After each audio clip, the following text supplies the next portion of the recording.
அருணகிரிநாதர் பாடிய திருப்புகழ்.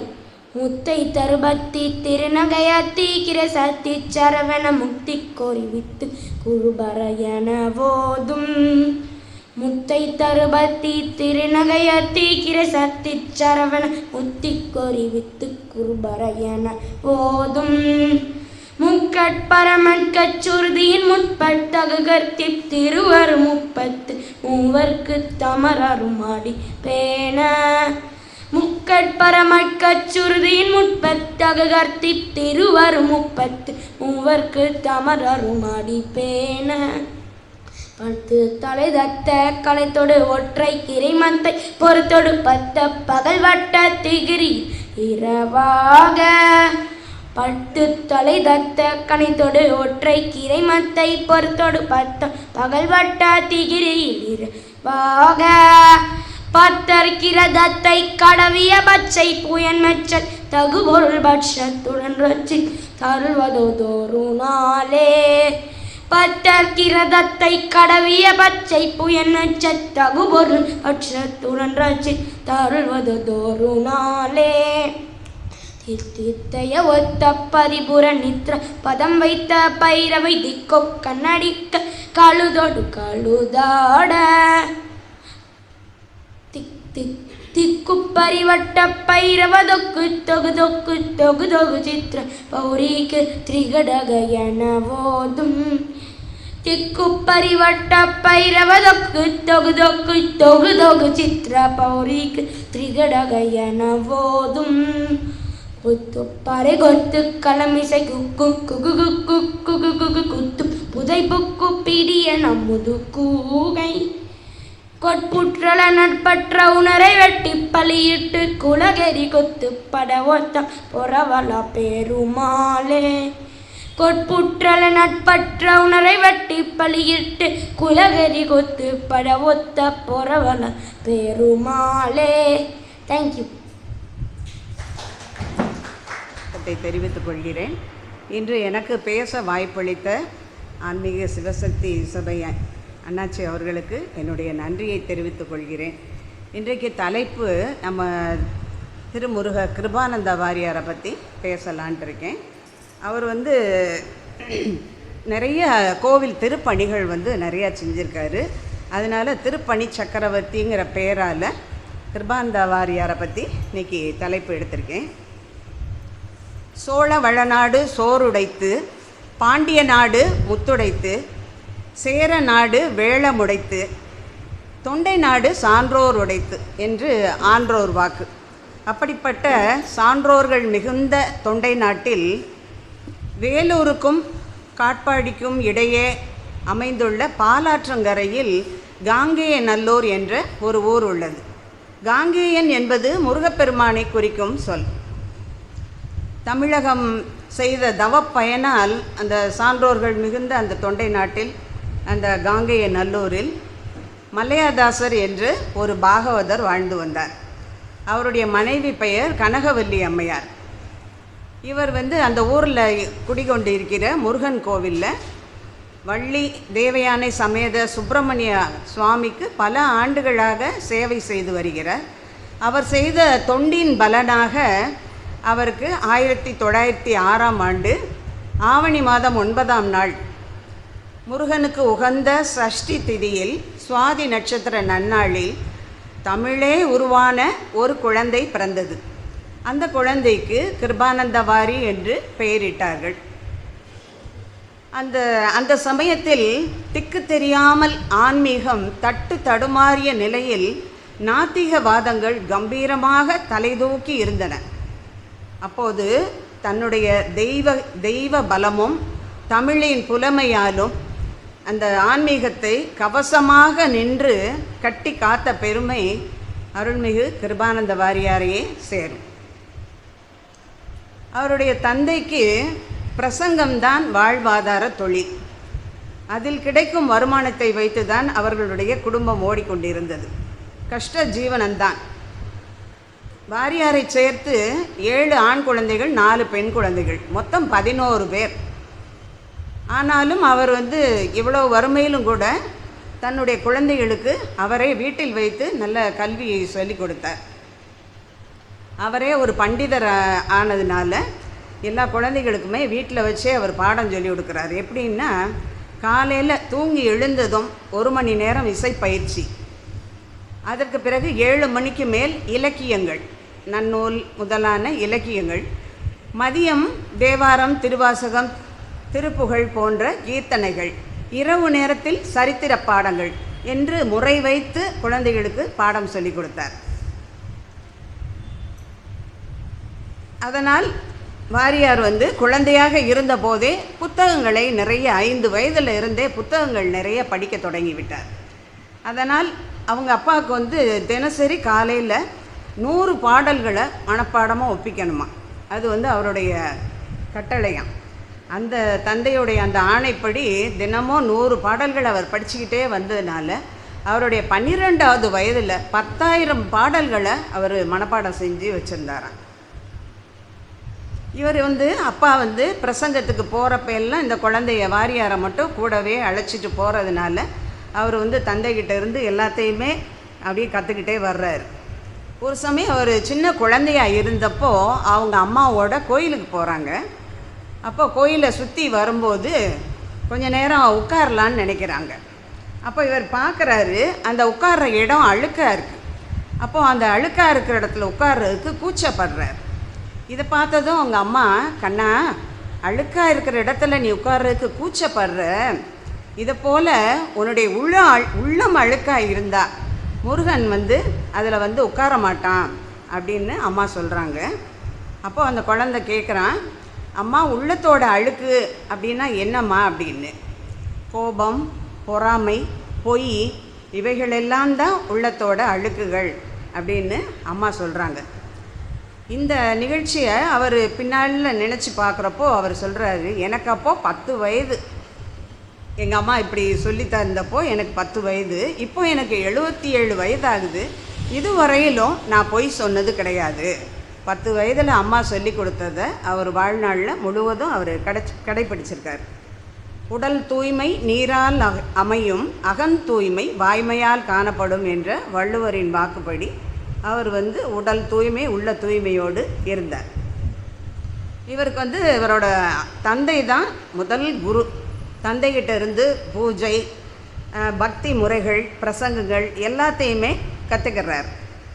இவருக்கு 19 வயதிலேயே அமிர்தவல்லிங்கிற பெண்ணை திருமணம் செஞ்சு வைக்கிறாங்க. அதுக்கப்புறம் இவர் ஒரு 4 வருடங்கள் சென்னையில்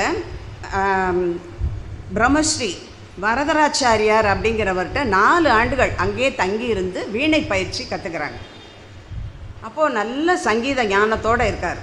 அவருடைய 15வது வயசுலேயே இவர் சொற்பொழிவே பேசுகிறதுக்கு தொடங்கிட்டார்.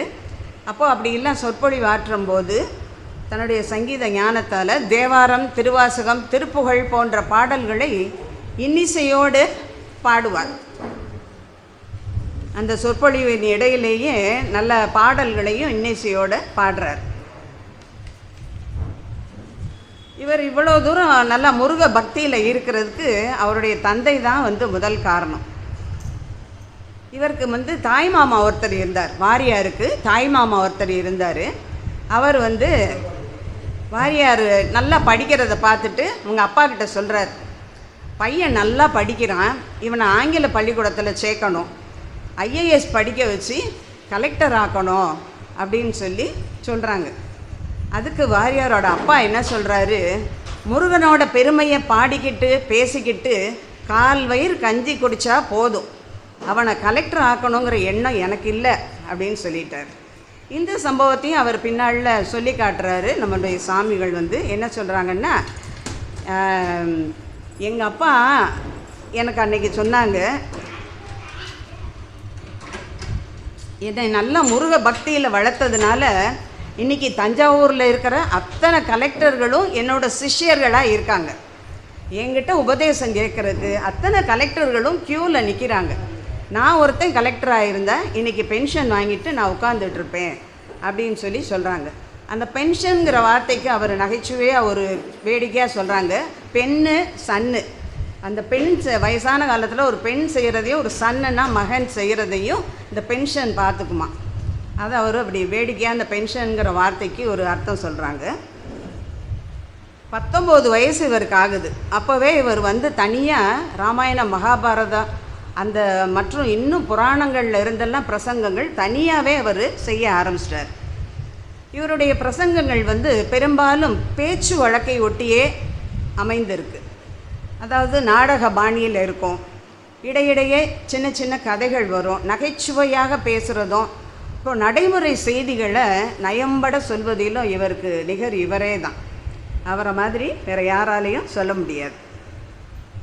அவர் தன்னுடைய 30 வயதில் திருப்புகழ் அமிர்தம்ங்கிற ஒரு மாத பத்திரிகையை தொடங்கி 37 ஆண்டுகள் தொடர்ந்து அந்த பத்திரிகையை நடத்தி வர்றார்.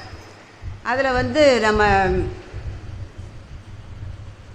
திருப்புகழ் பாடல், ஒவ்வொரு பாடலுக்கு ஒவ்வொரு மாதத்துலேயும் ஒவ்வொரு திருப்புகழ் பாடலுக்கு விளக்க உரையும், கந்தர் அலங்காரத்துடைய விளக்க உரையும், கற்பு நெறி கதைகளும் அதில் அடங்கியிருக்கும். சுமார் 500 ஆன்மீக கட்டுரைகள் வந்து அவர் எழுதியிருக்கார். இவர் பிரசங்கம் பண்ணார்னா அதை கேட்குறதுக்கு அவர் சொற்பொழிவு வந்து வாழ் மாதிரி சுழற்றுவாராம். அப்படி சுழற்ற ஆரம்பித்தா அந்த முருகனே மயிலேறி வந்து முதல் வரிசையில் உட்காந்துக்கிடுவானாம் அப்படின்னு சொல்லி எல்லாரும் சொல்லுவாங்க. அந்த அளவுக்கு அவருடைய பேச்சு வந்து எல்லாரையும் கவர்ந்து மக்கள், பாமர மக்களுடைய உள்ளத்தையும் கவர்ந்த ஒரு பேச்சாளராக அவர் இருக்கார். அப்புறம் அவருடைய பேச்சு நடக்கும்போது முதல் வரிசை வந்து எப்போதுமே குழந்தைகளுக்காக ஒதுக்கப்பட்டிருக்குமா. அவர் வந்து சொற்பொழிவோட இடையிடையே குழந்தைகள்கிட்ட கேள்விகள் கேட்குறதும் அவங்களுக்கு பரிசுகள் வழங்குறதும் அவருக்கு ரொம்ப பிடித்தமான ஒரு செயல். அதனால் குழந்தைகள்னால் அவருக்கு ரொம்ப பிடிக்கும். நாளைக்கு மலர்ந்து மனம் வீச இருக்கும் அரும்புகளுக்கு நாம் நல்ல வழி காட்ட வேண்டும். இளைய சமுதாயமே இந்த தேசத்தின் சொத்து. அவர்களுக்கு நாம் நல்ல வழி காட்ட வேண்டும். நல்ல விஷயங்களை கற்பிக்க வேண்டும். கற்பித்தவற்றை நடைமுறையில் கடைப்பிடிக்க வேண்டும் என்று அறிவுறுத்த வேண்டும் என்ற கொள்கையில் அவர் உறுதியாக இருந்தார். எங்கே பேசினாலும் சரி அவருடைய கருத்தை ஆணித்தரமாக ஒரு நல்ல விஷயத்தை எல்லாருக்கும் புரிகிற மாதிரி அதை கண்டிப்பாக அவங்க செய்கிற மாதிரியே அவர் பேசுவார். அந்த எல்லாரையும் நல்ல வழிக்கு கொண்டு வரணும். குழந்தைகளை, இளைஞர்களை, பெண்களுக்கு ஒவ்வொருத்தருக்கும் தனித்தனியாக ஒரு பேச்சு நிறைய பேசுவார். இப்போ பெண்களுக்கு பேசினார்னா அவங்க வந்து கல்யாணம் ஆகி போனால் வீட்டில் குடும்பத்தில் மாமியார்கிட்ட எப்படி நடந்துக்கணும், கணவன்கிட்ட எப்படி நடந்துக்கணும் அப்படின்னு சொல்லி மருமகளுக்கு சொல்லுவார். மாமியாருக்கு நல்ல கருத்துக்கள் இருக்கும். ஆனால் அந்த காலத்தில் அவர் பேசும்போது எல்லாரும் நல்லா கேட்டாங்க. அவர் பேசுகிறத கேட்டு ஓரளவுக்கு அது மாதிரி நடந்தாங்க.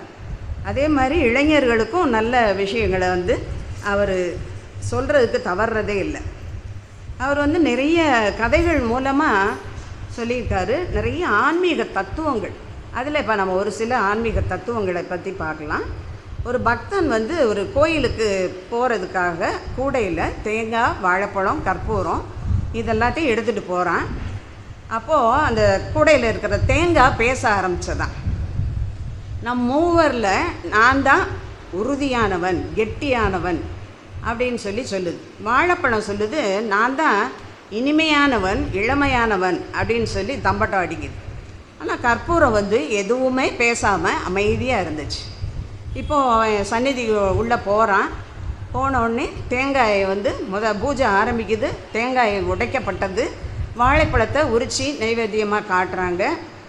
ஆனால் கற்பூரம் வந்து தீபம் ஏற்றுனதும் ஒளி வீசி பிரகாசித்து கொஞ்ச நேரத்தில் ஒன்றுமே இல்லாமல் கரைஞ்சி போயிடுச்சு.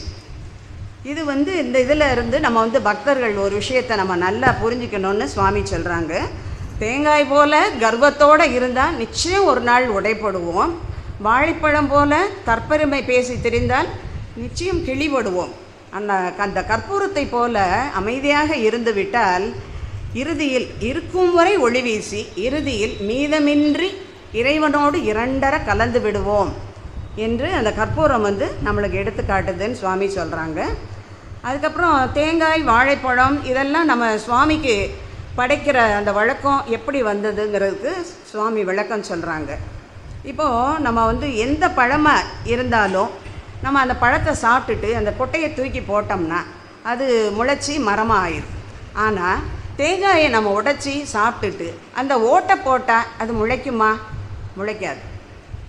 அதுபோல் வாழைப்பழத்தையும் நம்ம உரிச்சோ அல்லது முழு பழமாக கூட வீசி எரிஞ்சால் அது மீண்டும் முளைக்கிறதே முளைக்காது. அப்போது இது வந்து என்ன காட்டுதான், பிறவி அதோட முடிஞ்சிருச்சான். இது பிறவியற்ற முக்தி நிலையை நமக்கு காட்டுகிறதாம். இதுபோல் மீண்டும் பிறவாத நிலையை எனக்கு கொடு இறைவா என்று இறைவனிடம் வேண்டவே நாம் இந்த தேங்காயையும் வாழைப்பழத்தையும் இறைவனுக்கு படைக்கிறோம். இன்னும் அதை பற்றி சொல்கிறாங்க, தேங்காயும் வாழைப்பழமும் ரெண்டுமே நமது எச்சில் படாதவையாம். இப்போது நம்ம ஒரு மாம்பழத்தை சாப்பிட்றோம், சாப்பிட்டுட்டு அந்த கொட்டையை போட்டோம்னா அந்த கொட்டையிலிருந்து ஒரு மாமரம் உருவாகுது. நம்ம சாப்பிட்டு அந்த எச்சில் கொட்டையிலிருந்து மீண்டும் ஒரு மரம் உருவாகுது. ஆனால் தேங்காய் அப்படி இல்லை. தேங்காய் முழு தேங்காயிலிருந்து தான் ஒரு தென்னை மரம் உருவாகுது. யாரோட எச்சிலும் படாது, முழு தேங்காயிலிருந்து தான் ஒரு தென்னை மரம் உருவாகுது. அதே போல் வாழை மரமும் ஒரு வாழை மரத்திலிருந்து தான் வாழை கன்று உருவாகுது. அது கொட்டையை போட்டால் அது முளைக்கிறது கிடையாது. அது மாதிரி இது மாதிரி நமது எச்சில் படாத இந்த தேங்காயையும் வாழைப்பழத்தையும் இறைவனுக்கு படைக்கும் மரபினை நமது முன்னோர்கள் நமக்கு உருவாக்கி இருக்கிறார்கள் என்று சுவாமிகள் நமக்கு அழகாக விளக்குகிறார். இப்போ கடந்த ஒரு 2-3 வருடங்களாக நிறைய கோயில்களில் நம்ம கும்பாபிஷேகம் பார்க்குறோம். அந்த கும்பாபிஷேக தத்துவத்தை நம் வாரியார் சுவாமிகள் என்ன சொல்கிறாங்கன்னு நம்ம பார்க்கலாம். இறைவன் ஒளிமயமானவர்னு நம்ம பார்க்குறோம். திருவண்ணாமலையில் ஒளி தீபமாக தான் காட்சி தர்றாருன்னு பார்க்குறோம்.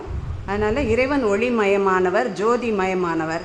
இதை சொற்றுணை வேதியன் ஜோதி வானவன் பொற்றுணை திருந்தடி பொருந்த கைதொழ கற்றுணை பூட்டிவோர் கடலில் பாய்ச்சினும் நற்றுணை ஆவது நமச்சிவாயவே என்று அப்பர் பெருமான் சொற்றுணை வேதியன் ஜோதி வானவன் என்று பாடியிருக்கிறார். அதை போல உலகெல்லாம் உணர்ந்து ஓதற்கரியவன் நிலவுலாவிய நீர்மலி வேணியன் அலகில் ஜோதியன் அம்பலத்தாடுவான் மலர் சிலம்படி வாழ்த்தி வணங்குவாம் என்று சேக்கிழார் பெருமான் அலகில் ஜோதியன் என்று பாடியிருக்கிறார். இப்படி ஜோதி எங்கும் நிறைந்திருக்கிறது. எங்கும் நிறைந்திருந்தாலும் கல்லில் தான் அதிகம் உள்ளது. இப்போ எப்படின்னா, ஒரு கல்லை இன்னொரு கல்லோட தேய்ச்சா அதுலேருந்து நெருப்பு வரும். அதனால தான் தெய்வ வடிவ கல்லில் செதுக்கினாங்களாம்.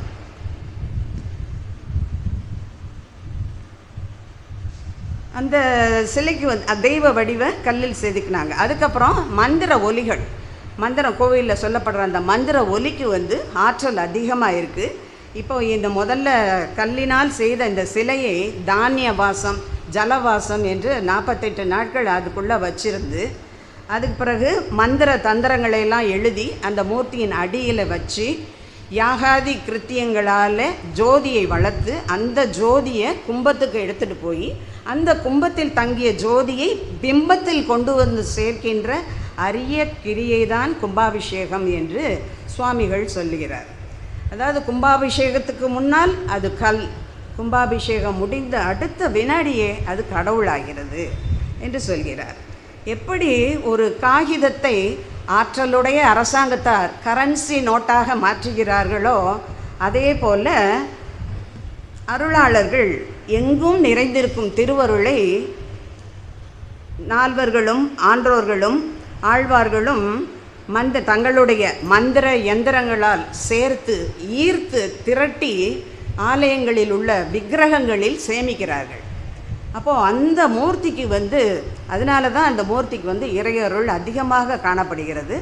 நாம் அந்த மூர்த்தியை சென்று நாம் வழிபடும் போது நம்மளுடைய வினைகளெல்லாம் வெந்து சாம்பலாகும் அப்படின்னு சொல்லி சுவாமிகள் சொல்கிறாங்க. இப்போது சூரியன் முன்னால் நம்ம ஒரு பஞ்சை காட்டினோம்னா அந்த பஞ்சில் எளிதில் தீ பிடிக்காது. ஆனால் அதே சமயம் அந்த சூரியனுக்கும் பஞ்சுக்கும் நடுவில் ஒரு கண்ணாடியை வச்சோம்னா அந்த கண்ணாடி சூரியனோட ஒளியை அதிகமாக இழுத்து பஞ்சில் விரைவில் தீப்பற்றி எரிய செய்யும். அதே போல் நம் பஞ்சாகிய நம் நெஞ்சத்தில் இறை அருளாகிய நெருப்பு மிக வேகமாக பற்றுவதற்கு அந்த கண்ணாடியாகிய விக்கிரகம் உதவுகிறது என்று சுவாமி சொல்கிறாங்க. அதுக்கப்புறம் இப்போ ஒரு டிரான்ஸ்ஃபார்மரில் தான் கரண்ட் ஒரு நிறைய தேக்கி வச்சுருப்பாங்க. அப்போது அந்த ஊருக்கு வெளியே அமைஞ்சு இருக்கிற அந்த மின்சக்தியை ஊருக்குள்ளே பாய்ச்சுற அந்த கம்பி வந்து செம்புனால் அமைந்திருக்கு. ஏன்னா செம்பு கம்பிக்கு அந்த பாய்ச்சும் ஆற்றல் வந்து அதிகம் உள்ளது. ஆகவே மூலஸ்தானங்களில் கல்லில் சேமித்துள்ள அந்த தெய்வ மின்சார ஆற்றலை, கல்லில் இருக்குது தெய்வ மின்சார ஆற்றல், அந்த ஆற்றலை மக்களுடைய ஓய்வு கருதி தெரு வீதியில் சுவாமி ஊர்வலம் போகிறப்போ, அந்த திருவீதி ஊர்வலம் போகிறப்போ அந்த பாய்ச்சுகின்ற அந்த உற்சவ மூர்த்தியை செம்புனால் அடிச்சிருக்காங்களாம். கோயில் கர்ப்ப கிரகத்தில் இருக்கிற சிலை கல்லில் அமைஞ்சிருக்கு. அதில் வந்து ஆற்றல் அதிகமாக இருக்குது, நெருப்பு இருக்குது, ஜோதி இருக்குது. இப்போது இந்த செம்பு கம்பிக்கு பாய்ச்சுற ஆற்றல் அதிகம் இருக்கனால உற்சவ மூர்த்தியை செம்புனால் வடிவமைச்சிருக்காங்களாம் முன்னோர்கள் அப்படின்னு சொல்லி இந்த கோயில் சிலைகளுக்கு அவ்வளோ அழகாக சுவாமிகள் விளக்கம் தர்றாங்க. வந்து சில அன்பர்கள் வந்து நம்ம சுவாமிகள்கிட்ட வந்து, சுவாமி சமயம்னா என்ன அப்படின்னு கேட்குறாங்க. அப்போது அதுக்கு சொல்கிறாங்க, சமயம்னா சண்டை போடுறதுக்கு இல்லை, என்ன சமயம்னா பக்குவப்படுறதுன்னு அர்த்தம் அப்படிங்கிறாங்க. இப்போது அரிசி, பருப்பு, காய்கறி இதையெல்லாம் நாம் உண்ணுகிற விதத்தில் பக்குவப்படுத்துகிறதுனால தான் சமையல் அறைன்னு பேர் வந்ததான். சமைச்சு நமக்கு அதை பக்குவப்படுத்துறதுனால தான் சமையல் அறைனே பேர் வந்ததான். அதே மாதிரி இறைவன் வந்து பரமாத்மா, நாம் வந்து ஜீவாத்மா. அந்த பரமாத்மாவிடம் செல்வதற்கு நம்மை பக்குவப்படுத்துறதுக்கு தான் சமயம்னு இருக்குது அப்படின்னு சுவாமி சொல்கிறாங்க. ஒரு சமயம் நாகர்கோயிலில் ஒரு கிறிஸ்தவ நண்பர், வாரியார் சுவாமிகளோட கிறிஸ்தவ நண்பர் ஆரோக்கிய சாமின்னு அவர் பேர். அவர் வந்து அவங்களுடைய கிறிஸ்தவ பாதிரியார் பள்ளியில் சுவாமிகளை பேசுகிறதுக்கு அழைக்கிறாங்க. மனிதனும் தெய்வமாகலாம் அப்படிங்கிற தலைப்பில் பேசுகிறதுக்கு அழைச்சாங்க. அப்போது சுவாமி அங்கே போகிறாங்க. அந்த ஆரோக்கிய சாமி வந்து கழுத்தில் வந்து சிலுவை போட்டிருந்தார். அவரை பார்த்து நம்ம சுவாமிகள் கேட்குறாங்க, நீங்கள் இது எதுக்காக போட்டிருக்கீங்க, சிலுவை எதுக்காக போட்டிருக்கீங்க? அவர் சொல்கிறாரு, இதுக்கெல்லாம் காரணம் தெரியாது, இயேசுநாதர் சிலுவையை சுமந்தார், இரக்கத்தின் அறிகுறி, அதனால் நாங்கள் போட்டிருக்கோம் அப்படின்னாராம். அப்போ இவர் என்ன சொன்னாராம், எனக்கு என்ன தோணுதுன்னா, ஆங்கிலத்தில் நான் என்பதற்கு ஒரு நேர்கோடு இப்படி போட்டால் ஐன்னு அர்த்தம். ஐ ஆங்கிலத்தில் ஐன்னு அர்த்தம், ஐனா நான் அர்த்தம். அதை நான்கிற எண்ணமே நமக்கு இருக்கக்கூடாது அப்படின்னு சொல்லி நடுவில் இப்படி ஒரு கோடு போட்டு அந்த ஐயை கட் பண்ணுறாங்களாம் அப்படின்னு சொல்லி, அதுதான் சிலுவை அதைத்தான் சொல்லுதுன்னு எனக்கு தோணுது. ஒரு நேர்கோடு நான், அதை நடுவில் போட்டால் நான்கிற எண்ணம் கிடையாது அப்படின்னு ஒரு வெட்டி அதைத்தான் சிலுவை உணர்த்துதுன்னு எனக்கு தோணுதுன்னு சொல்லி ஒரு கிறிஸ்தவருக்கு கிறிஸ்தவ சமயத்தை பற்றி இவர் விளக்கம் சொல்கிறார். நம்ம சமயத்துக்கு மட்டும் விளக்கம் சொல்லலை. அதே மாதிரி அடுத்து ஒரு தடவை முஸ்லீம் இவர் இஸ்லாம் மதத்தில் நம்ம நபிகள் நாயகத்துக்கு வந்து எழுத படிக்கவே தெரியாதான். ஆனால் அவர் வந்து அவருடைய 39வது வயதில் அவர் குரான்கிற மறைநூலை எழுதினார் அப்படின்னு சொல்லி இருக்கான். அவர் தான் எழுதினார் அப்படின்னு சொல்லி. இது எப்படி எழுத படிக்கவே தெரியாது அவர் எப்படி அந்த நூலை எழுதியிருக்க முடியும் அப்படின்னா, அப்போது அதுக்கு நம்ம சுவாமிகள் சொல்கிறாங்க, அல்லாஹ் குரல் கொடுத்தாராம். என்ன வாசகங்கிறத அல்லாஹ் குரல் கொடுத்தாராம், நபிகள் நாயகம் வாய் அசைச்சாராம், சீடர்கள் எழுதினாங்களாம் அப்படின்னு சொல்லி முஸ்லீம்களுக்கு, அவங்க இஸ்லாம் மதத்துக்கே நம்ம சுவாமிகள் வந்து விளக்கம் சொல்லியிருக்காங்க. எப்படி திருவாசகத்துக்கு பொருளை மாணிக்க வாசகர் சொல்ல சிவபெருமான் எழுதினாரோ அதை போல் இது உருவானது அப்படின்னு சொல்லி சுவாமி சொல்லியிருக்காங்க. தனக்கு உவமை இல்லாதான் தாழ் சேர்ந்தார் கல்லால் மனக்கவலை மாற்றல் அரிது. நம்ம வாரியார் சுவாமிகள் சொன்ன ஒரு சின்ன கதையை பார்க்கலாம். ஒரு சாமியார் வந்து ஒரு ஆசிரமத்தில் தங்கியிருக்காரு. அவர் ஒரு குரங்கு வளர்த்தார். அப்போது அந்த குரங்கு வந்து அவருக்கு எல்லா வேலையும் செஞ்சு கொடுக்கும். அவர் சொன்ன எல்லா வேலையுமே செய்யும். இப்போது அந்த ஆசிரமத்துக்கு இவருடைய நண்பர் ஒருவர் வர்றாரு. கொஞ்ச நேரம் பேசிக்கிட்டு இருக்காங்க. அப்புறம் வந்தவரை சாப்பிட சொல்லணும்னு சொல்லி நினைக்கிறாரு சாமியார். அப்போது அந்த குரங்கை கூப்பிட்டு இலை கொண்டு வந்து போடு அப்படின்னு சொல்லி சொல்கிறாரு. சொன்னோடனே அந்த குரங்கு ஓடி போய் வாழை இலை எடுத்து கொண்டு வந்து போட்டுச்சு. போட்ட உடனே ஒரு கையில் ஒரு பெரம்பு வச்சுருந்தார். அந்த பெரம்பை கொண்டு தலையில் ஓங்கி மட்டையேர்னு ஒரு அடியை போட்டாராம் குரங்கு. சொல்லிவிட்டு சாதம் போடு அப்படின்னு சொன்னாராம். சாதமும் எடுத்து கொண்டாந்து போட்டுச்சான். அதுக்கப்புறமும் ஒரே அடி தலையில் அடிச்சிருக்கார். இப்படியே 2-3 தடவை 4 தடவை அடிச்சுக்கிட்டே இருக்கிறத பார்க்கையும் இவர் சாப்பிட்டுக்கிட்டு இருக்காரு. அவர் சொல்கிறாரு, சாமி அந்த குரங்கு நீங்கள் சொன்ன வேலையெல்லாம் செய்யுதே, அப்புறம் ஏன் இந்த வாயிலா ஜீவனை போட்டு இப்படி சித்திரவதை பண்ணுறீங்களே சாமி அப்படின்னு சொல்லி கேட்டதுக்கு இவர் சாமியார் சிரிச்சுக்கிட்டே சரிப்பா அப்படின்னு சொல்லிட்டு அந்த பெரம்பை இப்படி ஒரு இதுக்கு அடியில் இப்படி ஒழிச்சு வச்சுட்டாரான். இதை குரங்கு பார்த்துக்கிட்டே இருந்துட்டு இப்போ என்ன செஞ்சிருச்சு, அடுத்த நிமிஷமே பெரம்பு கையில் இல்லைன்னு அதுக்கு தெரிஞ்சு போச்சு. தாவி சாப்பிட்டுட்டு இருந்தவரோட தோளில் ஏறி உட்காந்துக்கிடுச்சு. தோளில் ஏறி தலைமையரை பிரித்து பேன் பார்க்குதான். அப்புறம் காதை பிடிச்சி இழுத்து திருகி இழுக்குது. இலையில் இப்படி சாப்பிட்டுட்டு இருக்காரு, வாலை முன்னாடி தொங்க போட்டு இப்படியே ஆட்டிக்கிட்டு இருக்கு. அவரால் தாங்க முடியல. சாமி என்னால் தாங்க முடியல, இந்த குரங்கு திரும்ப நீங்கள் அடி போடுங்க சாமி அப்படின்னு சொல்லி சொன்னாராம்.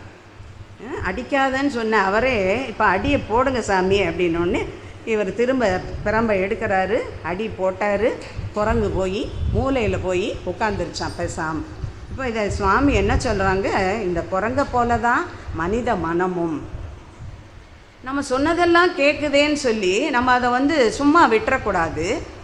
அப்பப்போ அடிக்கடி தேவாரம், திருவாசகம், திருப்புகழ், அப்புறம் தியானம், தவ விரதங்கள் என்னும் பிரம்புகளால் தொடர்ந்து அதை தட்டி கொண்டே இருக்க வேண்டும் என்று சற்று ஓய்வு கொடுத்தாலும் அந்த குரங்கை போல மனது தாவ தொடங்கிவிடும் என்று சுவாமிகள் இந்த கதை மூலம் சொல்கிறார்.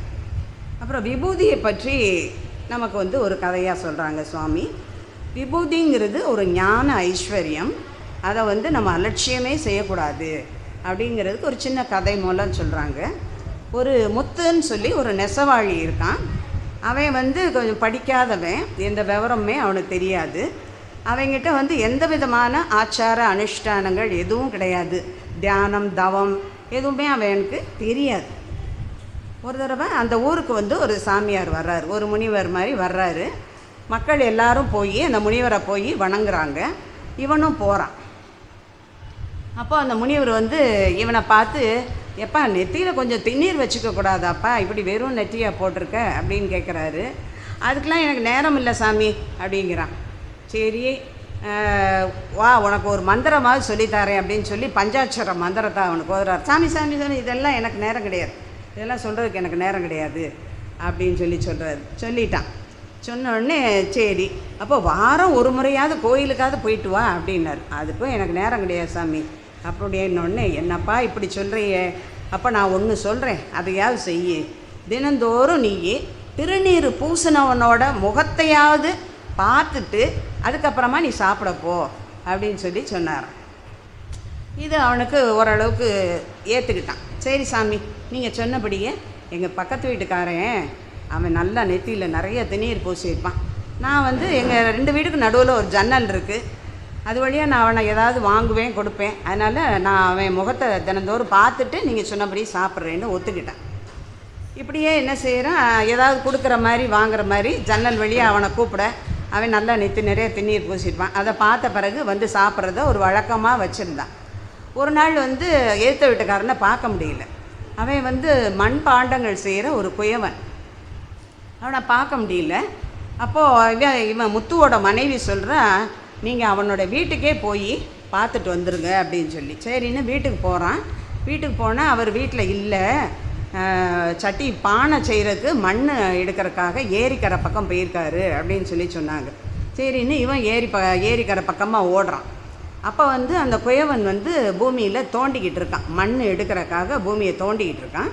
அப்போது அவனுக்கு அந்த பூமிக்குள்ளே இருந்து ஒரு 3 சின்ன சின்னதாக தங்க பானைகள் கிடச்சிது.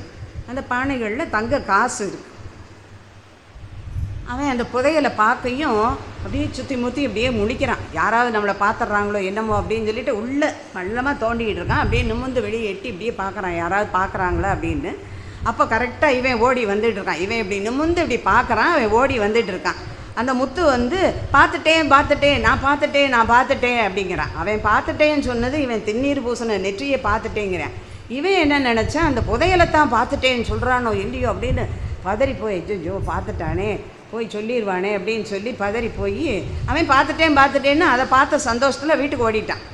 இவன் என்ன செஞ்சான், வேக வேகமாக அந்த பானைகளை எடுத்து அவனோட மாட்டு வண்டியில் வச்சு ஒரு துணியை போட்டு மூடி வச்சு வேகமாக வண்டியை ஓட்டிகிட்டு போய் பின்னாடி கொல்லப்புறமாக போய் வண்டியை நிப்பாட்டுறான். அது பின்புறங்கிறப்போ எல்லா வீடும் அவங்க வீடும் இவங்க வீடும் ஒன்றா தான் இருக்குது. அப்போது அந்த முத்துவோட மனைவியை கூப்பிட்றான். அம்மா, நான் வந்து நிலத்தை தோண்டத்தில் எனக்கு 3 பானை தங்க காசு கிடச்சிது. உன் புருஷன் பார்த்துட்டேன்னு சொல்லிட்டு ஓடி வர்றான். அவன் போய் வெளியே யார்ட்டையாவது சொல்லிட்டான், அரசாங்கத்துக்கு தெரிஞ்சு போச்சுன்னா அவங்க எல்லாத்தையும் வாங்கிடுவாங்க. அதனால் அவன் பார்த்ததுனால அவனுக்கு ஒன்று, நீ இப்போ உனக்கும் தெரிஞ்சதுனால உனக்கு ஒரு பானையை கொடுத்துட்றேன், எனக்கு ஒன்று மட்டும் வச்சுக்கிறேன் அப்படின்னு சொல்லி சொன்னான். அப்போது அவன் மனைவி வந்து முத்துவோட மனைவி ரொம்ப கெட்டிக்காரி. அவளுக்கு தெரியும் இது ஒரு இது இல்லாதது, இது வந்து புதையிலெல்லாம் கண்டிப்பாக பார்த்துருக்க மாட்டார், ஆனாலும் வந்ததை விடக்கூடாது அப்படின்னு சொல்லி 2 பானை தங்க காசை அவன் வாங்கி வச்சுக்கிட்டான்.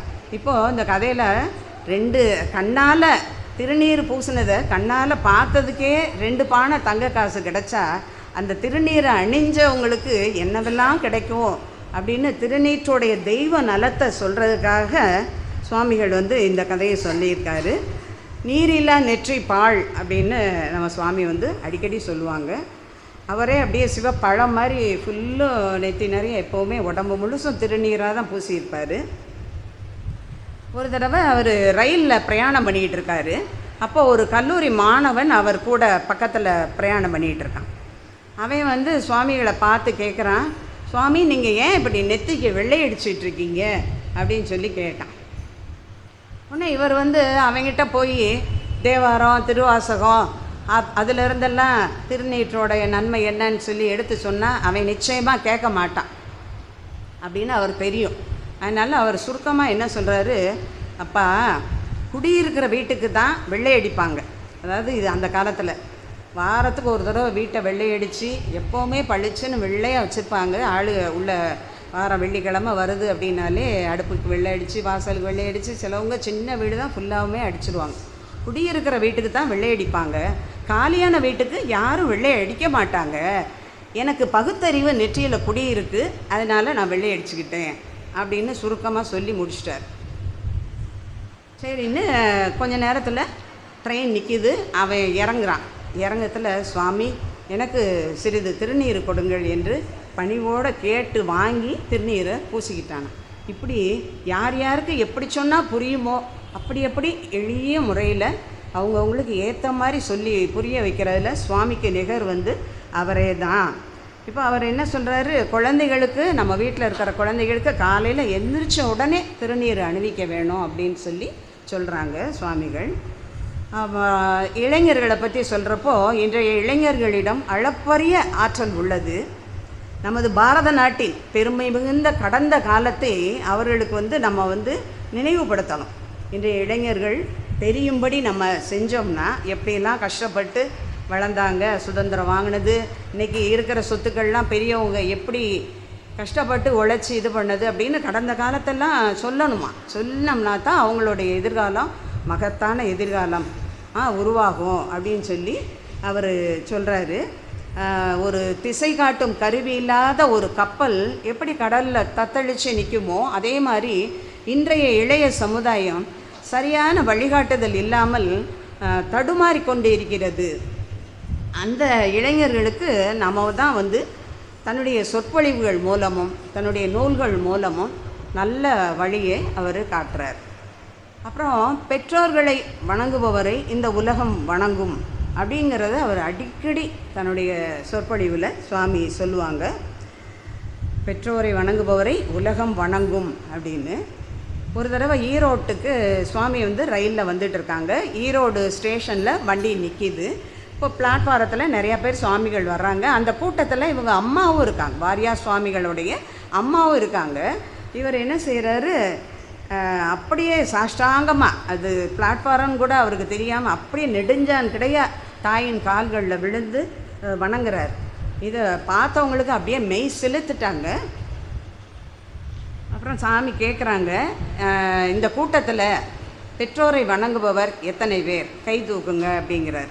மிக சிலரே, ஒருத்தர் 2 பேர் கை தூக்குனாங்க. அப்போது இவர் என்ன சொல்கிறாரு, நான் வந்து சொல்கிறத செய்கிறேன், அதனால் நான் நல்லா இருக்கேன் அப்படின்னு சொல்லி தன்னையே உதாரணமாக காட்டி இதுவரை வணங்காதவங்க இனிமேலாவது அவ்வாறு வணங்குங்கள் அப்படின்னு சொல்லி சொல்கிறாரு. தாய், தந்தை, குரு இந்த மூன்றையும் ஆராதிக்காத பாவி களர் நிலத்தில் இட்ட விதைகளைப் போல பயனற்று போவார்கள் அப்படின்னு சொல்லி அவர் சொல்கிறாங்க, சுவாமி சொல்கிறாங்க. ஒரு தடவை சாய்பாபா இருந்தப்போ நம்ம வாரியார் சுவாமிகள் வந்து சாய்பாபாவை பார்க்குறதுக்காக புட்டபர்த்திக்கு போகிறாங்களாம். அப்போது அவரை பார்க்குறதுக்காக இவர் காத்துக்கிட்டு இருக்கார். வரவேற்பறை மாதிரி இருக்கும் போல் அங்கே வந்து காத்திருக்கார். அன்றைக்கி முழுசும் காத்திருக்காரு. சாய்பாபா வரவே இல்லை. ஒரு நாள் முடிஞ்சிருச்சு, மறுநாள் 2 நாள் முடிஞ்சிருச்சு, வரல. 3ஆவது நாள் முடியுது. 3ஆவது நாள் முடிய போகிறப்போ சாய்பாபா வர்றார், அந்த இடத்துக்கு வர்றார். வந்தவுடனே அவர் கேட்குறாரு, உங்ககிட்ட என்ன இல்லைன்னு என்கிட்ட நீங்கள் இங்கே வந்தீங்க அப்படிங்கிறத நான் என்னோடய ஞானத்தில் பார்த்தேன். ஒன்றே ஒன்று உங்ககிட்ட இல்லைன்னு நான் தெரிஞ்சுக்கிட்டேன். அது என்னன்னா, ஓய்வு ஒன்று தான் உங்களுக்கு இல்லை அப்படிங்கிறத நான் தெரிஞ்சுக்கிட்டேன் என்னுடைய ஞானத்தில். அப்போது நான் முதல் நாளே உங்களை பார்க்க வந்துட்டேன்னா நீங்கள் உடனே கிளம்பிடுவீங்க. உங்களை ஒரு 3 நாள் இந்த இடத்துல ஓய்வாக இருக்க வைக்கணுங்கிறக்காகத்தான் நான் 3 நாள் கழித்து உங்களை பார்க்க வந்தேன் அப்படின்னு சொல்லி சாய்பாபா வந்து சொல்கிறாங்க. ஒரு ஞானி இன்னொரு ஞானியை பற்றி அப்படி சொல்லியிருக்காங்க.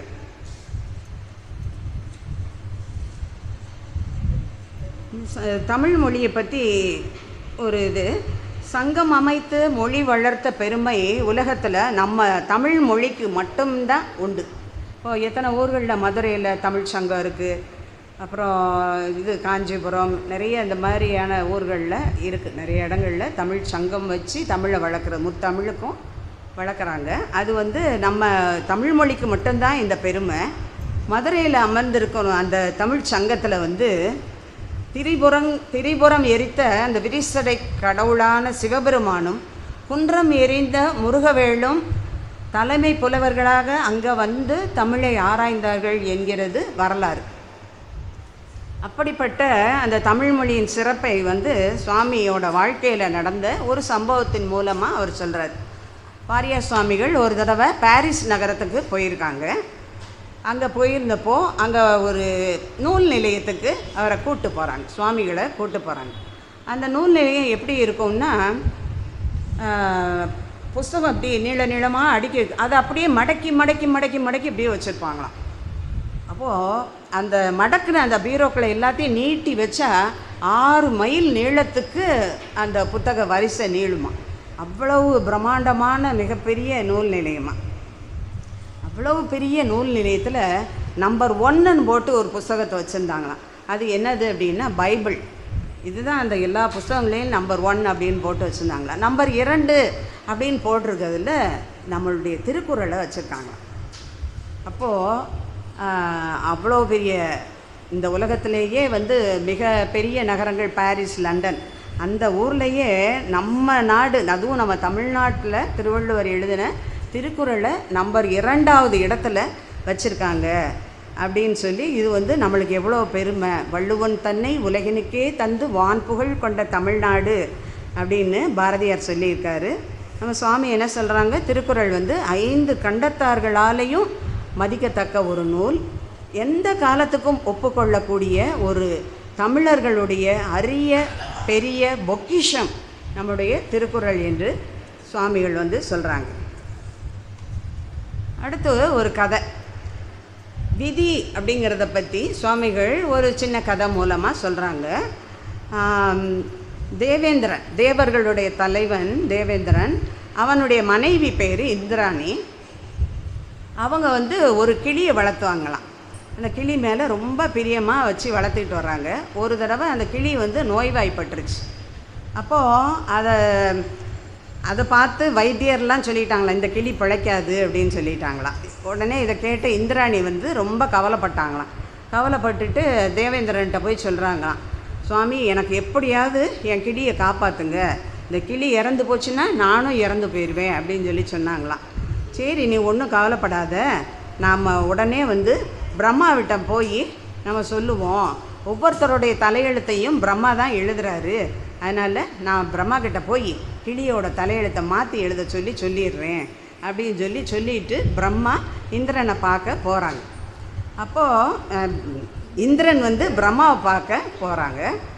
போய் இது இப்படின்னு விவரத்தை சொல்லியும் பிரம்மா என்ன சொல்கிறாரு, படைக்கும் தொழில் என்னவோ நான் தான் செய்கிறேன், ஆனால் உயிர்களை காக்கிற தொழில் வந்து நம்ம சாட்சாத் மகாவிஷ்ணுவோட தொழில், அதனால் நம்ம அவர்கிட்ட தான் கேட்கணும், வா நானும் உன் கூட வர்றேன், நம்ம 2 பேரும் போவோம் அப்படின்னு சொல்லி இப்போ இந்திரன் பிரம்மா 2 பேரும் மகாவிஷ்ணுகிட்ட போகிறாங்க.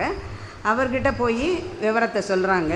அதுக்கு மகாவிஷ்ணு என்ன சொல்கிறாரு, காக்கும் தொழிலை செய்கிறது நான் தான், ஆனால் உன் கிளியே இப்படி இறக்கும் தருவாயில் இருக்குது, இதை வந்து ஒன்றும் செய்ய முடியாது, வேண்டாம் அழிக்கும் தொழிலை செய்கிறது சிவபெருமான், நம்ம வேணால் அவர்கிட்ட போய் இந்த கிளியை எப்படியாவது காப்பாற்றுங்கன்னு வேணால் நம்ம போய் கேட்போம் அப்படின்னு சொல்லி இப்போ இவங்க 3 பேரும் சேர்ந்து சிவபெருமான்கிட்ட போகிறாங்க. சிவபெருமான்கிட்ட போய் சொன்ன உடனே அவங்க என்ன சொல்கிறாங்க, ஆமாப்பா நான் தான் அழிக்கும் தொழிலை செய்கிறேன், ஆனால் இந்த எப்போ எந்த உயிர்களை எடுக்கணுங்கிற பொறுப்பை வந்து நான் யமதர்மராஜா கிட்ட ஒப்படைச்சிருக்கேன், அப்போ நம்ம வந்து யமதர்மராஜாட்ட தான் நம்ம போகணும் அப்படின்னு சொல்லிட்டு இப்போ 4 பேரும் சேர்ந்து யமதர்மராஜாட்ட போகிறாங்க. அவருக்கு ஒரே ஆச்சரியம், ஒரே நேரத்தில் பிரம்மா விஷ்ணு சிவபெருமான் இந்திரன் எல்லோரும் வந்துட்டாங்களேன்னு எழுந்து நின்று வரவேற்கிறான். வாங்கன்னு வரவேற்றோடனே இவங்க விஷயத்தெல்லாம் சொல்கிறாங்க. சொன்னோடனே யமதர்மராஜன் சொல்கிறாரு, எந்த உயிரையும் எந்த நேரத்தில் எந்த சூழ்நிலையில் என்ன காரணத்தினால எடுக்கணுங்கிறத நாங்கள் ஒரு ஓலையில் எழுதி, ஒரு பெரிய அறை இருக்குது அங்கே வந்து கெட்டி தொங்க விட்டுருப்போம், ஆனால் அந்த அந்த ஓலை எப்போ அருந்து விழுதோ அப்போ அவங்களோட ஆயுள் முடிஞ்சிரும், வாங்க வேகமாக போய் அந்த ஓலையை எது கிளியோட ஓலைன்னு பார்த்து அதை எடுத்துகிட்டு வந்து மாற்றி எழுதிடுவோம் அப்படின்னு சொல்லி யமதர்மராஜன் சொல்கிறாரு. இப்போது 5 பேர், இந்திரன் பிரம்மா மகாவிஷ்ணு சிவபெருமான் யமதர்மராஜன் 5 பேரும் சேர்ந்து அந்த அறைக்குள்ளே நுழையிறாங்க. அந்த அறைக்குள்ளே அவங்க உள்ளே நுழையிறாங்க, ஒரு ஓலை வந்து அருந்து உழுது. அப்போ தான் வேகமாக போய் அந்த ஓலை என்னன்னு சொல்லி எடுத்து பிரித்து பார்த்தா அது அந்த கிளியோட ஓலை. அதில் என்ன எழுதியிருந்தது தான், எப்போது தேவேந்திரன் பிரம்மா மகாவிஷ்ணு சிவபெருமான் யமதர்மராஜன் 5 பேரும் சேர்ந்து இந்த அறைக்குள்ளே எப்போது நுழைகிறாங்களோ அப்போது இந்த கிளியின் ஆயுள் முடிந்துவிடும் அப்படின்னு சொல்லி அந்த ஓலையில் எழுதியிருந்துச்சான். இந்த கதையை சுவாமி சொல்லிட்டு, படைக்கிற பிரம்மனாலேயே அவன் எழுதின தலையெழுத்தை மாற்ற முடியாது அப்படின்னு விதியோட இதை பற்றி சுவாமிகள் வந்து இந்த கதை மூலமாக நமக்கு சொல்கிறாங்க. இப்போ வந்து நம்ம அதை தலைப்பு திருப்பணி சக்கரவர்த்திங்கிறதுனால சுவாமியோட திருப்பணியை பற்றி நம்ம பார்ப்போம். சுவாமிகள் எப்போவுமே அவர் ஒரு ஸ்பீச்சு வயலூர் முருகனை தான் ரொம்ப வணங்குவார். அவர் பேச்சிலே முதல்ல அவர் வயலூர் வள்ளல் பெருமானை முருகப்பெருமானை வணங்கிட்டு தான் இந்த இதுமே ஆரம்பிப்பார். அப்போது அவருக்கும் அந்த வயலூருக்கும் இடையில் அப்படிப்பட்ட ஒரு நெருக்கம் எப்படி ஏற்பட்டுருங்கிறதுக்கு கூட ஒரு சுவையான ஒரு வரலாறு இருக்குது. இப்போது சுவாமி வந்து அவருக்கு ஒரு 28 வயசு ஆகுது. அப்போது ஸ்தல யாத்திரையாக ஒவ்வொரு முருகன் கோயிலுக்காக போய் முருகனை தரிசிச்சுட்டு வந்துட்டுருக்காரு. அப்போது திருச்சி பக்கத்தில் வயலூர் இருக்குது, அந்த வயலூருக்கு வந்து சேர்றாங்க. இந்த சம்பவம் நடக்கிறதுல இப்போலேருந்து கிட்டத்தட்ட ஒரு 88 ஆண்டுகளுக்கு முன்னால் கிட்டத்தட்ட நடந்தது. அப்போது அந்த கோயிலில் வந்து ஒரு வழக்கம் என்னன்னா, 50 பைசா காணிக்கையாக நம்ம கொடுத்தோம்னா 50 பைசா அப்போது வந்து பெரிய தொகை தான். 50 பைசா காணிக்கை வச்சோம்னா முருகனுக்கு வெள்ளிக்கவசம் மாட்டி நம்மளுக்கு வந்து அர்ச்சனை செய்வாங்களாம். உடனே சுவாமிகள் வந்து 50 பைசா காணிக்கை கொடுத்தாராம். கொடுத்த உடனே அவங்க வந்து அர்ச்சகர் வந்து வெள்ளிக்கவசம் மாட்டி அர்ச்சனை பண்ணாங்களாம். அதுக்கு பிறகு இவர் 50 பைசா கொடுத்த இவர்கிட்ட முகவரியை கேட்டு குறித்து வச்சுக்கிட்டாங்களாம். இவர் வந்து முருகனை வணங்கிட்டு சுவாமி வந்துடுறாங்க. அப்போது அன்னைக்கு நைட்டு இரவு வந்து அந்த கோவில் தர்மகர்த்தாவுடைய கனவில் வயலூர் முருகன் தோன்றினார். என் பக்தன்கிட்ட நீ 50 பைசா காணிக்க வாங்கியிருக்க, உன்னால் என் கோயிலுக்கு ஒரு கோபுரம் கட்ட முடியுமா அப்படின்னு கேட்டாராம். உடனே இவருக்கு இந்த கனவை நினச்சி காலையில் வேகமாக தூங்கி எந்திரிக்கிறார். எந்திரிச்சதும் வேலையாக கோயிலுக்கு போகிறார். நேற்று முன்தினம் யாரெல்லாம் 50 பைசா காணிக்கை கொடுத்து அர்ச்சனை பண்ணது யார் அப்படின்னு சொல்லி அங்கே இருக்கிற அர்ச்சகர்கிட்ட கேட்குறாங்க. அப்போது நம்ம வாரியார் சுவாமிகளோட முகவரியை கொடுக்குறாங்க. கொடுத்த உடனே அந்த தர்மகர்த்தா முதல் வேலையாக அந்த 50 பைசாவை மணி ஆர்டரில் அந்த அட்ரஸை எழுதி அனுப்பிச்சிட்டாராம். அந்த மணி ஆர்டர் சுவாமிகள் கைக்கு வந்துருச்சு. வந்தோடனே அவருக்கு ஒரே ஆச்சரியம். அதாவது இந்த கோயில் வரலாற்றிலேயே எந்த கோயில் வரலாற்றையுமே கொடுத்த காசு திருப்பி வந்ததாக ஒரு சரித்திரமே கிடையாது. அப்படிப்பட்ட இது இப்படி திருப்பி வந்திருக்கே, இதை பற்றி என்ன விவரம்னு சொல்லி நம்ம தெரிஞ்சுக்கணும் அப்படிங்கிறதுக்காக திரும்பவும் திருச்சிக்கு வர்றாரு. வந்து கோயிலுக்கு வர்றாரு. வந்தோடனே சுவாமி வந்திருக்காருன்னு தெரிஞ்சதும் அந்த தர்மகர்த்தா வர்றார். வந்து அவர் சொல்கிறார், அவர் கனவில் முருகன் சொன்ன அந்த விஷயத்தை சொல்கிறார். சொன்னோடனே சுவாமி யோசிக்கிறாங்க. அப்போது வயலூர் முருகன் வந்து கோவிலுக்கு கோபுரம் அமைக்கும் பணியை எங்கிட்ட எதிர்பார்க்கிறாரு அப்படிங்கிறத இவர் உணர்றார். அவர்கிட்ட அந்த கேள்வி கேட்கணும்னா அந்த பணியை நான் செய்யணும்னு முருகன் நினச்சிருக்காரு அப்படிங்கிறத உணர்றார். ஆனால் அதுக்கப்புறம் யோசிக்கிறார், இப்படி ஒரு கட்டுமான பணிக்கான தொகையை நான் எப்படி திரட்ட முடியும்? அப்போ வந்து அந்த சமயம்லாம் இவர் வந்து இவரும் அவங்க அப்பாவும் சேர்ந்து உபன்யாசங்கள் செய்து வர்ற வருமானம் ஒரு ரொம்ப கம்மியான தொகை தான். அந்த வருமானத்தில் நான் எப்படி இவ்வளோ பெரிய கோபுரத்தை கட்ட முடியும் அப்படின்னு சொல்லி யோசிக்கிறார். யோசிச்சுட்டு இருக்கிறதுக்குள்ள இவருடைய நண்பர்களும் முருக பக்தர்கள் செல்வந்தர்கள் எல்லாருமே நாங்களும் இந்த கோவில் திருப்பணிக்கு உதவி செய்கிறோம் அப்படின்னு சொல்லி தாங்களாகவே முன் வர்றாங்க. அதிலிருந்து இவர் சுவாமிகள் என்ன செய்கிறாங்க, திருச்சியிலேயே அடிக்கடி இவருடைய சொற்பொழிவை ஏற்பாடு பண்ணுறாங்க. சொற்பொழிவு ஏற்பாடு பண்ணி நிறைய பணம் வசூலாகுது. 3 வருஷம் அந்த பக்தர்கள் நன்கொடை கொடுக்கறனால தானே நம்மளுக்கு பணம் கிடைக்கிது. அதனால் அந்த பக்தர்களுடைய ஒரு துணையால் ஒரு திருப்பணி குழுன்னு அமைச்சு அதுக்கு இவர் தலைவராகவும் பொறுப்பேற்றவும் இருந்து இவரே நிதி திரட்டுறார். நிதி திரட்டி கோபுர பணியை நடத்துகிறார். லட்சக்கணக்கில் பணம் வசூல் பண்ணி 3 வருடங்கள் தொடர்ந்து சொற்பொழிவு இது நடத்தி பணம் சேகரித்து கோபுர பணியை நல்லபடியாக முடித்து கும்பாபிஷேகமும் செஞ்சிட்றாங்க. இவர் கொடுத்த அந்த 50 பைசா காணிக்கையை திருப்பி அனுப்ப செஞ்ச அந்த வயலூர் முருகன் வந்து இவர் மூலமாகவே பல லட்சங்களை திரட்ட செஞ்சு கோபுரம் மண்டபம் அப்படின்னு தன்னுடைய கோயிலை பல மடங்கு விரிவுபடுத்தி கொண்டாராம் முருகன். அப்படிங்கிறது இது வந்து ஒரு அதிசயம். அந்த 50 பைசா வேண்டான்னு அவரை அனுப்பி அவரை இங்கே வரவழைச்சி திரும்ப அவர் கையாலேயே இவ்வளோ பெரிய பணியை செய்ய வச்சது ஒரு அதிசயிக்க வைக்கிற ஒரு செய்தின்னு சொல்கிறாங்க. இப்போது இந்த வயலூர் பகுதியில் இருக்கிற முருகனை வாழ்த்தி அருணகிரிநாதர் வந்து 18 திருப்புகழ் பாடல்கள் பாடியிருக்காங்க. எல்லாமே பெரிய பெரிய பாடல்கள், 18 பாடல்கள் பாடியிருக்கார். இப்போ வந்து இந்த கோயிலுக்கு வயலூர் கோயிலுக்கு வர்ற பக்தர்களோட எண்ணிக்கை நாளுக்கு நாள் அதிகரிச்சுக்கிட்டே போகுது. அப்போது அந்த பக்தர்கள் தங்குவதற்கான விடுதிகள் எல்லாமே அவங்களுக்கு சாப்பிட்றதுக்கு இது அன்னதானத்துக்கு எல்லாமே சுவாமி வந்து ஏற்பாடு பண்ணிக்கிட்டே இருக்கார். அவருக்கு கிடைக்கிற அந்த வசூலிருந்து கோவில் திருப்பணிகளை தொடர்ந்து நடத்திக்கிட்டே இருக்கார். இப்போது இந்த வாரியாருடைய இந்த சிறப்புகளுக்கெல்லாம் என்ன காரணம் அப்படின்னா, அவரது கருத்தில் வயலூர் முருகனும் அவரது வாக்கில் அருணகிரியும் இருந்து நிலையாக இருந்தது தான் இந்த சிறப்புகளுக்கெல்லாம் காரணம் அப்படின்னு சொல்லி அவர் எல்லாமே என் அப்பன் முருகன் செயல் என்று சொல்லி அவர் சந்தோஷப்படுவார். இந்த வயலூருக்கு பெருமை சேர்க்கறதுக்காகவே வாரியார் சுவாமிகள் அவதரிச்சிருக்கிற போலன்னு சொல்கிறாங்க. இப்போது இந்த வயலூர் பணிகள் வந்து வாரியார் சுவாமிகளால் முடிக்கப்பட்ட இந்த விஷயம் வந்து பத்திரிகைகளில் வருது. எப்படின்னா, வாரியார் சுவாமிகள் வடலூர் திருப்பணிகளை வெற்றிகரமாக நிறைவேற்றினார் அப்படின்னு பத்திரிகையில் வருது. இப்போ இந்த செய்தியை பார்த்ததும் வடலூரில் இருக்கிற பக்தர்கள்லாம் இங்கே வந்துட்டாங்க, சுவாமிகள்கிட்ட வந்துட்டாங்க. வந்தோடனே சுவாமி சொல்கிறாங்க, இல்லைப்பா வயலூர்னு போடுறதுக்கு பதிலாக வடலூர்னு தவறுதலாக செய்தி போட்டுட்டாங்க அப்படின்னு அவங்கக்கிட்ட சொல்கிறாங்க.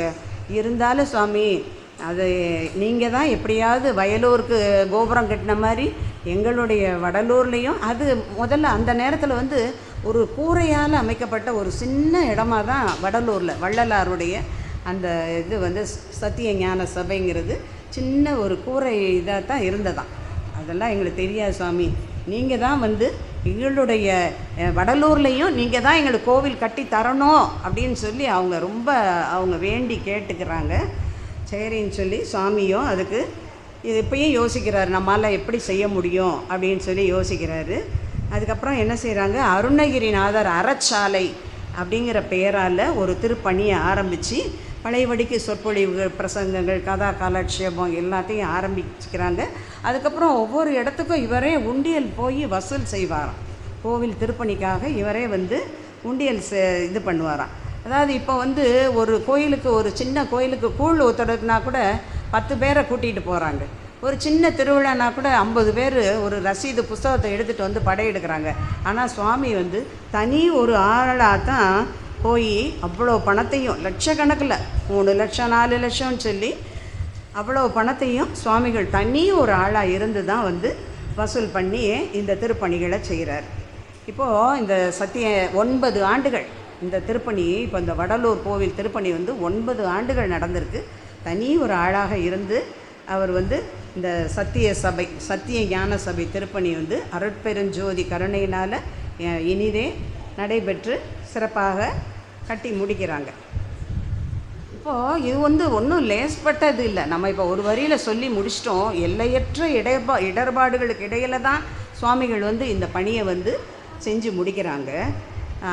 ஒரு தீ இன்னொரு தீயை ஏற்றி வைக்க முடியும், ஒரு தீ இன்னொரு தீயை அணைக்க முடியுமா? முடியும். எங்கே? வடலூரில் 1867ஆம் வருடம் வள்ளலார் பெருமானார் அவரால் ஏற்றி வைக்கப்பட்ட அடுப்பு தீ இன்று வரை லட்சக்கணக்கான மக்களுடைய பசி தீயை அணைத்து கொண்டு இருக்கிறது. அதனால தான் ஒரு தீ இன்னொரு தீயை அணைக்க முடியும்னு சொல்லி சொல்கிறாங்க. அப்போ இந்த பணிகள் முடியுது. அதுக்கப்புறம் தான் பிறந்த இந்த காங்கேய நல்லூர்லேயும் இருந்த முருகன் கோவிலையும் நல்லா சிறப்பாக நல்லபடியாக நல்லா பிரம்மாண்டமாக கட்டி முடிக்கிறாரு. கல்வி பணிகள், படிக்கிற குழந்தைகளுக்கு கல்வி கூடங்களுக்கு அவ்வளோ நிதி திரட்டி இவருடைய சொற்பொழிவுகள் மூலம் நிறைய நிதி திரட்டி கொடுக்குறாரு. இப்போது இவருக்கு வந்து 86 வயசு ஆயிடுச்சு சுவாமிகளுக்கு. இப்போது 86 வயசு ஆகிருக்கு. அப்போது ஒரு தடவை அவருக்கு வந்து வலது கால் முட்டில் வலி வந்துச்சான்.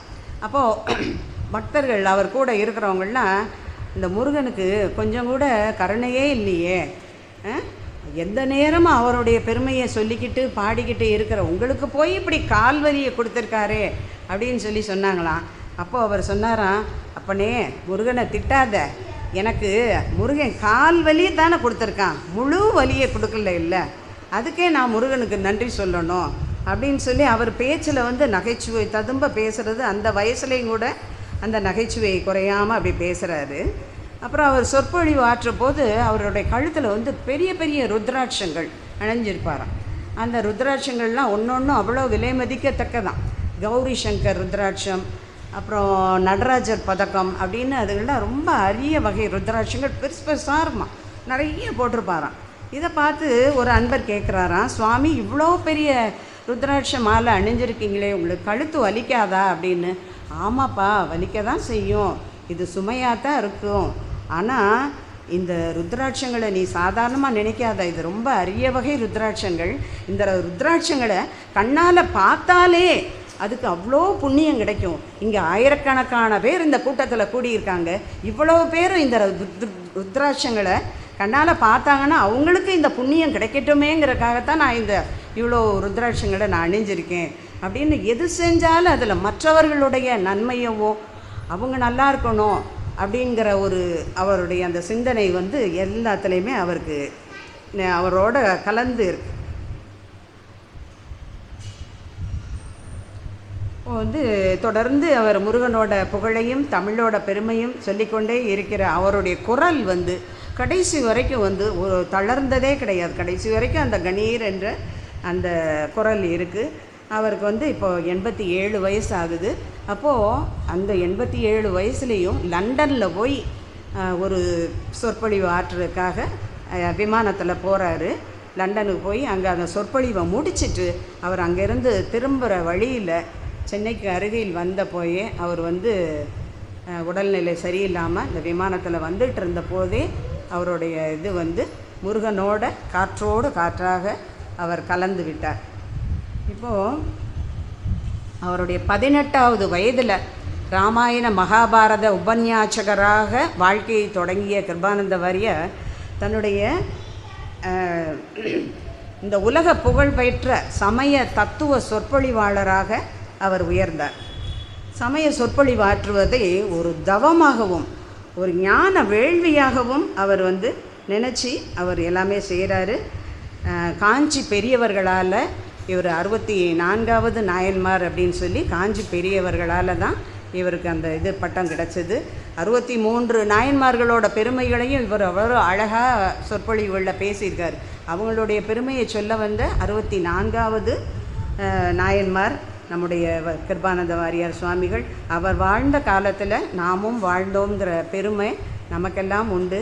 நான் பேசியதில் ஏதாவது குற்றம் குறை இருந்தால் மன்னித்து, இவ்வளவு நேரமும் பொறுமையோடு கேட்ட உங்களுக்கு அனைவருக்கும் என்னுடைய நன்றியை கூறி விடைபெறுகிறேன்.